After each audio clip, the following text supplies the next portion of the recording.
Which among the following results into analogous structures?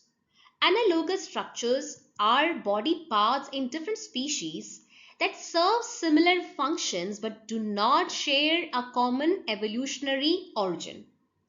And these structures arise due to convergent evolution, where the organisms from different lineages evolve similar traits independently, often due to similar environmental pressures or challenges.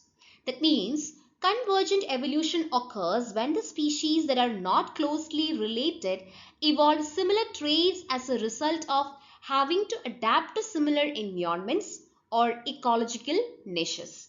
For example, the wings of bats, birds, and insects are analogous structures.